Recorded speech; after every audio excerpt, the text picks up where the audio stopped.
오늘은 속죄제에 대해서 우리 말씀 살펴보겠습니다. 우리 레위기에 4대 제사가 있습니다. 레위기에서 가장 중요한 네 가지 제사. 자, 오늘 그 네 가지 제사의 이제 마지막인데요. 그 네 가지 4대 제사라는 것은 번제, 소제, 화목제, 속죄제입니다. 자, 우리가 한번 정리를 해보면은요, 우리가 첫 번째는 번제였습니다. 번제는 하나님과 이스라엘 사이에 길을 열어주는 그런 제사가 번제였죠. 하나님과 인간 사이에서 어마어마한 엄청난 죄의 벽들이 이렇게 가로놓여 있어서 하나님과 우리가 연결될 수가 없습니다. 그런데 이스라엘 백성들이 그 죄의 벽을 뚫고 하늘을 뚫고 하나님과 연결되는 제사가 번제라고 말씀드렸고요. 죄인과 하나님을 연결할 수 있는 그 유일한 제사가 번제다라고 말씀드렸습니다. 그래서 번제는 모든 제사의 기본이 되는 제사고 이스라엘 백성들이 결코 이 번제의 불을 꺼트리면 안 되는 거예요. 두 번째 제사는 곡식으로 드리는 소제였습니다. 소제는 우리의 생명을 하나님께 감사하는 제사예요. 지금 내가 살아있는 것이 전적으로 하나님의 은혜임을 감사하는 것이죠. 그렇기 때문에 이스라엘 백성들은 이 제사를 드리면서 미래를 두려워하고 염려할 필요가 없는 것입니다. 세 번째 제사는 어제 살펴본 화목제였고요. 화목제는 죄인이 하나님께 돌아왔을 때 하나님께서 그 죄인을 환영해 주시고 함께 여는 잔치의 제사입니다. 그래서 이스라엘 백성들은 화목제를 통해서 이제 그 하나님의 축복의 백성 자격을 회복하는 거였어요. 아들의 자격을 회복하는 것. 따라서 화목제는 죄인이 하나님과 함께하는 식사의 개념이고 잔치의 개념입니다. 우리가 이제 예수님께서 비유하신 그 탕자의 비유에서 아버지를 떠난 아들이 살아 돌아왔고 잃었다가 다시 얻은 아들이라 라고 말씀하신 것이 이 화목제의 아주 정확한 의미입니다. 자, 화목제라는 것은 그 전에 하나님의 말씀에 불순종했던 그 옛사람이 죽는 것이고 이제 하나님의 말씀에 순종하는 새 사람으로 다시 태어나는 제사입니다. 자, 이제 오늘 레위기 4장에서 우리가 읽어본 것은 속죄제입니다. 속죄제. 우리가 뒤에 이제 그 대속죄일에 대한 규정을 또 우리가 듣겠지만 사실 우리가 정확한 통계는 뭐 성경에 나오지 않지만요. 이스라엘 백성들이 하나님 앞에서 가장 많이 드렸던 제사가 무엇일까? 이 4대 제사 중에 바로 속죄제일 겁니다. 그래서 이 속죄제는 이스라엘 백성들이 하나님 말씀에 불순종하고 그 죄를 씻는 제사였어요. 자, 우리가 이것을 통해서 우리 한 사람 한 사람이 하나님 앞에서 얼마나 많은 죄를 지으면서 우리가 살아가고 있는지를 알 수 있는 제사가 속죄제입니다. 자, 누구든지 죄를 지으면은 그 죄가 사람에게 남아 있어요. 우리가 옷에 얼룩이 묻으면은 잘 빨고 우리가 비누로 깨끗이 세탁하면은 지워지지만 죄를 짓게 되면은 그 죄값을 치르기 전에 죄는 지워지지 않는 것입니다. 하나님께서 그런 우리 인간에게 하나님 앞에 속죄제를 드림으로써 죄를 씻기게 해 주신 거예요. 그러므로 이 속죄제라는 것은 우리가 구체적으로 지은 죄들을 하나님 앞에서 하나하나 씻음 받는 것입니다. 자, 그렇기 때문에 이 속죄제가 어떤 것인지 우리가 제대로 이해하기 위해서는 먼저 죄라는 것이 무엇인지 우리가 알아야 할 필요가 있겠죠. 죄란 무엇인가? 우리가 보통 죄라 그러면은 뭐 사회법을 어기거나 이런 인간으로서의 윤리 도덕을 어겨서 다른 사람에게 해를 끼친 것, 나쁜 행동, 이렇게 우리가 죄를 생각하죠. 물론 우리가 다른 사람에 대해서 나쁜 행동을 한 것에 대해서는 틀림없는 분명한 죄입니다. 그러나 우리가 하나님 앞에서의 죄라는 것은 우리가 생각하는 그 죄의 범위보다 훨씬 넓다는 것을 우리가 알아야 돼요. 우리 하나님 앞에서의 죄는 우리 세상에서의 죄의 범위보다 훨씬 넓습니다. 자, 우선 레위기에서는요, 오늘 본문에서 보았지만 하나님이 말씀하신 금령 중 하나라도 어기면 죄다라고 말씀하세요. 자, 이거 속죄제를 드려야 하는 죄로 규정하고 있는 것이 1절과 2절입니다. 즉 율법에서 말하는 죄라는 것은 하나님의 그 수많은 명령 중에서 하나라도 어기면 다 죄가 된다는 거죠. 자, 그래서 그것은 속죄제를 드려야 깨끗해질 수 있다라고 오늘 본문이 말씀하고 있습니다. 자, 이것을 다 이해하기는 어렵지만은요, 일단 우리가 죄에 대해서 한번 우리가 이제 성경적인 개념으로 몇 가지를 정리해 보면은요. 자, 먼저 우리가 하나님 앞에서 죄의 개념은 다른 사람에 대해서 해를 끼치는 것뿐만이 아니고 말이나 생각과 모든 것이 죄가 된다는 것을 우리가 알 수 있죠. 우리 예수님이 말씀하셨잖아요. 하나님께서 우리의 중심을 보십니다. 그래서 행동으로 나타난 것뿐만이 아니고 우리의 말과 생각과 이 마음에 품은 것들도 다 하나님 앞에 죄가 될 수 있어요. 자, 세상에서는 다른 사람을 이렇게 물리적으로 때려가지고 물리적인 상처를 입히거나 뭐 물건을 도적질한다든지 이러면 죄가 성립해요. 그렇지만은 이 생각한 것만 가지고 죄가 성립하지는 않습니다. 자, 그러나 하나님 앞에서는 다른 사람에 대해서 악한 생각을 품고 또 악한 그 말을 내뱉고 또 근거 없는 거짓말을 하고 심지어 막 화를 내고 음욕을 품은 것 자체도 죄다라고 말씀하고 있습니다. 자, 이것을 우리가 이제 죄의 개념으로 생각해 볼 때 정말로 우리가 이 호흡을 하고 살아있는 동안에 죄 짓지 않는 순간이 없구나라는 것을 우리가 깨닫게 됩니다. 그러니까 우리는 사실 날마다 죄를 먹고 마시면서 살아가는 그런 인생들이에요. 결국 우리 인간 안에는 죄가 가득 차 있다라는 것을 우리가 알게 됩니다. 자, 뿐만 아니라 우리가 하나님께 영광을 돌리지 않는 것도 죄예요. 내가 최고라고 생각하고 하나님을 생각하지 않고 내 영광을 추구하는 것도 죄입니다. 하나님은 이 세상의 모든 피조물들을요, 하나님께 영광 돌리라고 만드셨어요. 이게 창조의 목적이에요. 자, 그래서 우리 피조물 중에서 하나님께 영광을 돌리지 않는 것 자체는 죄가 되는 것입니다. 사탄은요, 하나님께 영광 돌리지 않고 자기가 영광 받으려고 하다가 저주를 받은 게 사탄이에요. 자, 우리가 여기서 한 걸음 더 나아가서 우리가 행동으로 죄를 지었을 때, 자, 이 행동으로 지은 죄에 대해서는 영원히 지워지지 않는 그 죄의 찌꺼기들이 우리 마음 가운데 남아있게 됩니다. 자, 이런 죄의 찌꺼기가 쌓여가면서 우리가 정말 그 화인 맞은 양식처럼 우리가 죄에 대해서 무감각하게 만들고요. 또 우리 인간을 난폭하게 만들기도 하고 우리의 하나님 앞에서의 모든 존귀함을 빼앗아 갑니다. 그러니까 내 스스로도 굉장히 답답하죠. 나중에는 모든 걸 포기하고 그냥 죄에 굴러다니며 살게 되는 거예요. 자, 그러나 인간에게는 이 죄를 씻을 수 있는 방법이 우리에게는 없습니다. 자, 이 방법이 있었다면 우리 예수님이 이 땅에 오실 필요가 없었겠죠. 우리 인간이 할 수 있는 것이라고는 그냥 내 죄를 아무도 모르게 이렇게 살짝 덮어서 보이지 않게 할 뿐이에요. 자, 그러나 우리가 더러운 오물을 우리가 어떤 종이로다가 이렇게 덮는다고 해서 그것이 없어지는 것은 아니잖아요. 그 오물을 근본적으로 치워야 되고 그것을 물로 깨끗이 씻어야 해결이 되는 것입니다. 자, 그렇지만 우리 인간의 죄는 물로 씻어지는 게 아니에요. 사람의 죄는 우리 성경에서 분명히 피로 씻어야 된다라고 말씀하시는데요. 그것도 아무 피로 되는 것이 아니고 흠 없는 그런 한 사람의 피로 씻어야 된다라는 것을 성경은 계속 말씀하시는 거예요. 자, 우리 하나님께서 우리 인간에게 유일하게 죄 씻음 받을 수 있는 길을 구약 백성들에게 알려주신 것, 이것이 이제 오늘 레위기 본문 4장입니다. 자, 그것이 이제 구약에서는 하나님 앞에 속죄 제사를 드리는 거예요.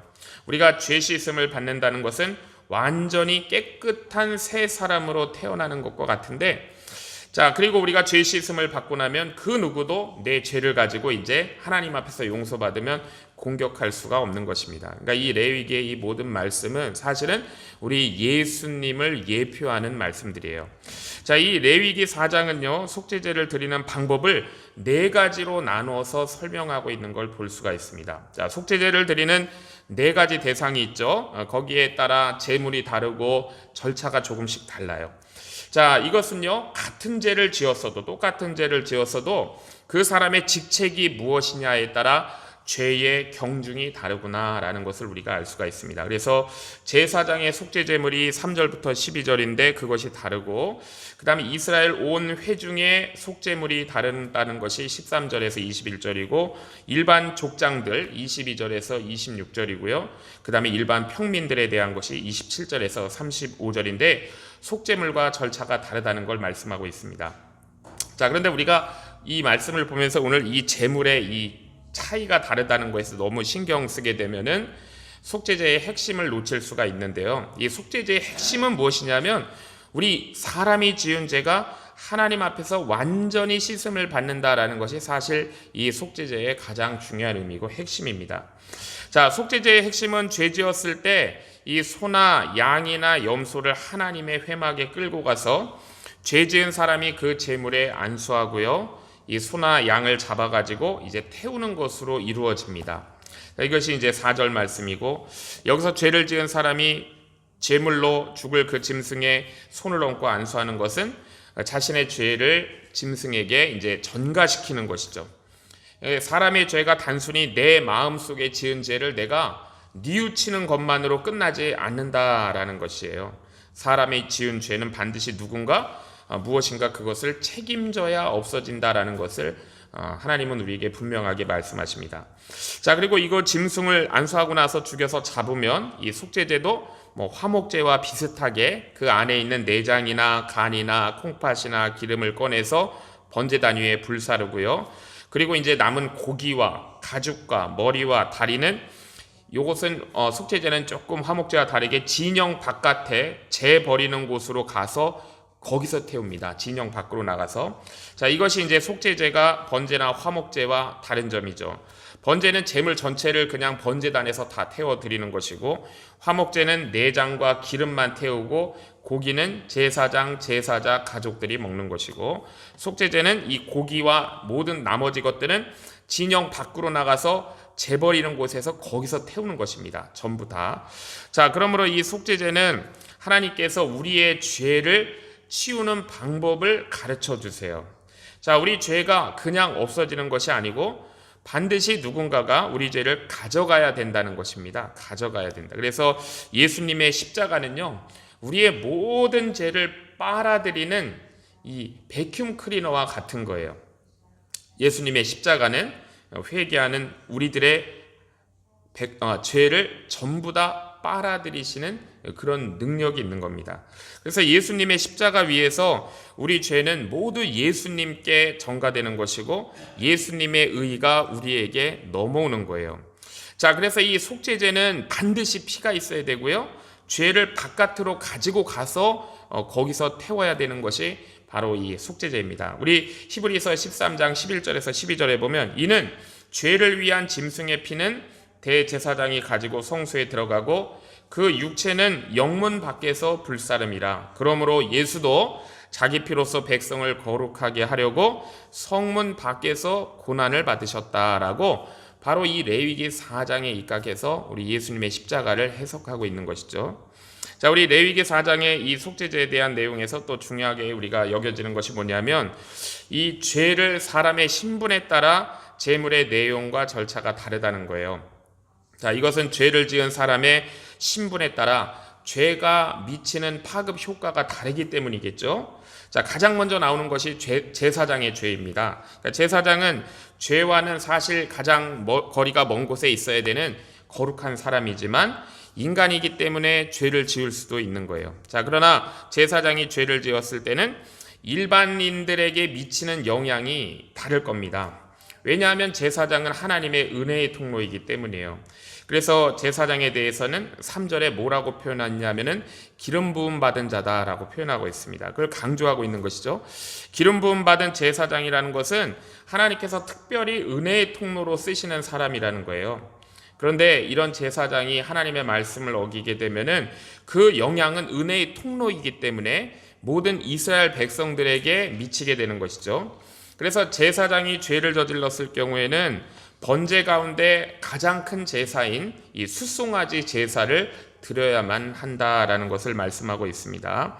자, 제사장이 범죄했을 경우에는 그 피를 가지고 성소에 들어가서 피를 성소 휘장에다가 7번 찍어서 뿌리고 그 피는 분향단에 뿌리게 되어 있다라고 말씀하고 있고요. 그 이유는 제사장의 죄가 왜 분향단에 뿌려야 되는가? 그 이스라엘 백성들의 기도를 막았기 때문이겠죠. 그리고 제사장의 죄가 이스라엘의 부흥의 불을 꺼뜨렸기 때문일 것입니다. 그래서 이 제사장의 회개는 기도를 회복하는 그런 의미가 담겨 있는 거예요. 자, 이 제사장의 속죄제는요, 숫송아지 내장과 콩팥과 기름을 번제단에서 태웠습니다. 자, 이것은 이제 죄로 인해서 그 속이 다 상했기 때문에 그 속을 태워요. 자, 그리고 이것을 성령의 불로 태워 없앤다는 것입니다. 자, 그리고 나머지 고기와 머리와 다리는 이제 이스라엘 진영 밖으로 나가서 거기에서 모든 것을 태우게 되는데 이것은 우리 예수님께서 나중에 예루살렘 영문 밖 골고다에서 십자가에 못 박히신 것을 또 우리에게 또 보여주고 예표하는 것이죠. 자, 다음으로 이스라엘 회중 전체가 하나님의 말씀을 어기고 죄를 지었을 때 제사장의 범죄와 똑같이 숫송아지 제사를 드리게 되어 있어요. 자, 이것은 이스라엘 회중의 죄는 이스라엘 백성 전체가 오염된 것을 의미하기 때문에 전체가 새로 거듭나야 되는 굉장히 큰 제사를 드려야 되는 것입니다. 자, 그렇지만 이제 그 뒤에 나오는 족장 한 사람이라든지 이 평민의 경우에는 제사장이나 회중의 속죄제보다 가볍다는 것을 볼 수가 있어요. 족장이나 평민은 제물도 숫송아지가 아닙니다. 족장은 순염소, 평민은 암염소, 어린 양도 되고요. 자, 이것은 아무래도 일반 족장이나 평민은 하나님의 말씀을 잘 모를 수도 있고 미치는 개개인의 영향력도 다르기 때문이에요. 그래서 족장이나 평민은 그 피를 성소에 가지고 가지 않습니다. 제물의 피를 단지 번제단의 뿔에만 바르고 나머지 피는 그 제단 밑에 쏟는 거예요. 자, 그리고 고기도 다 태우지 않고요. 또 제사장이 먹을 수 있게 한다는 거 물론 오늘 본문엔 안 나오지만 5장으로 넘어가면 거기 13절에 나오고 있습니다. 자, 속죄제에서 가장 중요하게 생각해야 될 것이 뭐냐면 이 감정의 문제입니다. 그러니까 죄는 죄는 하나님으로 하여금 우리에 대해서 진노하게 하세요. 이 죄의 문제는 하나님께서 우리에 대해서 진노하신다는 것은 하나님께서 이 죄를 얼마나 싫어하시고 하나님께서 이 죄를 얼마나 역겨워하시는가라는 것을 우리에게 알게 하시는 거예요. 하나님은 죄의 냄새가 나는 우리는 받아주시지 않습니다. 우리를 가까이 하시지 않으세요. 그러니까 하나님께서 우리를 멀리 하시면 우리는 점점 더 죄에 계속해서 빠져들 수밖에 없는 것입니다. 자, 그때 우리가요, 이 속죄죄를 우리가 구약에선 속죄죄를 드렸는데 우리가 하나님 앞에 정말 이렇게 우리가 무릎 꿇고 나가는 거예요. 하나님, 제가 하나님 앞에 죄를 지었습니다 라고 오늘날 우리가 이걸 인정하고 하나님 앞에서 정말 진실하게 회개하는 것이 오늘날 우리가 속죄제를 드리는 거예요. 자, 우리가 이 속죄제를 드린다는 것은 우리가 다시 하나님의 말씀에 순종하기를 시작했다는 것입니다. 그리고 하나님께서는 이런 참회의 마음을 받아주시고 우리 죄를 깨끗이 씻어주세요. 진홍같이 붉을지라도 눈과 같이 희어지리라 라고 말씀하셨습니다. 자, 그리고 이 속죄제의 정신은 예수님께서 내 죄를 십자가 위에서 다 가져가신 것을 의미해요.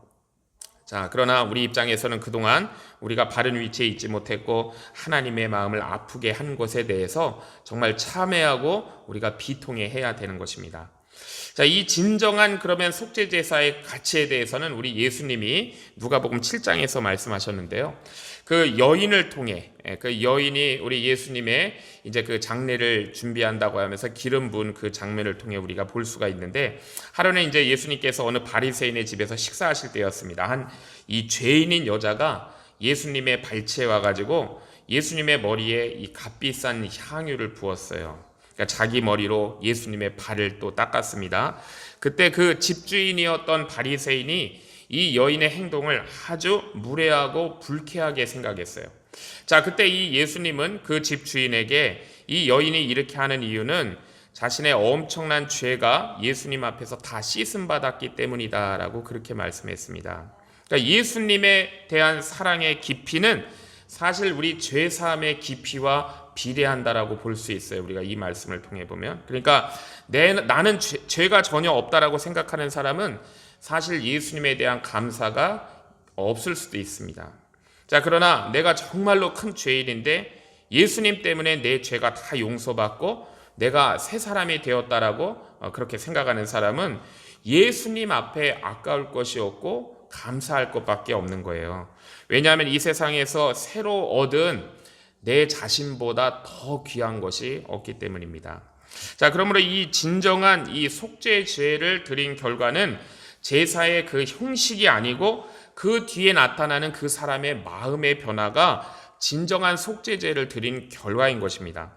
자, 우리가 이 죄의 흉악함과 그 손상으로부터 벗어나서 다시 얻게 된 내 자신의 가치를 생각하게 되면 정말로 이 말할 수 없는 기쁨과 감격은 우리가 표현할 수 없는 거예요. 자, 예수님의 머리에 그 비싼 향유를 붓고 자신의 머리털로다가 예수님의 발을 닦는 이 여인의 그 마음이 얼마나 기쁜 것이고 감격스러운 것이었을까 우리는 생각해 볼 수가 있는 것이죠. 그것이 바로 진정한 속죄제의 가치를 아는 여인의 행동이었습니다. 자, 오늘 우리가 레위기 4장을 통해서요, 우리도 이런 우리가 받은 이 속죄의 가치를 우리가 항상 기억하고 이걸 회복하는 삶을 살아야 돼요. 그러면 우리 심령이 너무나 기쁨과 감사에 넘치고 아름답고 풍요롭고 복된 삶을 살 수 있을 것입니다. 그런 저와 주의 성도님들 되시기를 주의 이름으로 축복합니다. 기도하겠습니다. 하나님 아버지, 오늘 주신 말씀 통하여 우리의 속죄 제사를 통해 죄에 대한 진리를 듣고 또 깨닫게 하시니 감사합니다. 우리의 힘으로 죄를 씻을 수 없고 오직 예수 그리스도의 십자가만이 우리의 죄를 완전히 씻으시는 유일한 길임을 오늘 또 믿고 주님 앞에 고백합니다. 이 속죄제의 정신처럼 주의 보혈을 더욱 의지하게 하시고 참된 회개로 나아가게 하옵소서. 단지 입술의 고백으로 그치는 것이 아니라 주님 앞에 통회하는 심령으로 나아가게 하시고 진정한 삶의 변화로 이루어지는 참된 회개가 이루어지게 하여 주시옵소서. 죄사함의 은총을 받은 자로 주님을 더욱 사랑하게 하시고 그 사랑이 우리의 삶 속에서 밝히 드러나게 하여 주시옵소서. 용서받은 기쁨과 그 감격 속에서 날마다 새 삶을 살게 하여 주시옵소서. 주님과 막힌 관계가 있다 그러면 오늘 이 시간 다시 회복되는 은총을 주님께 소원하고 구합니다. 그래서 우리의 기도의 문이 활짝 열리게 하시고 은혜의 통로가 회복되게 하여 주시옵소서. 예수님의 이름으로 기도하옵나이다. 아멘.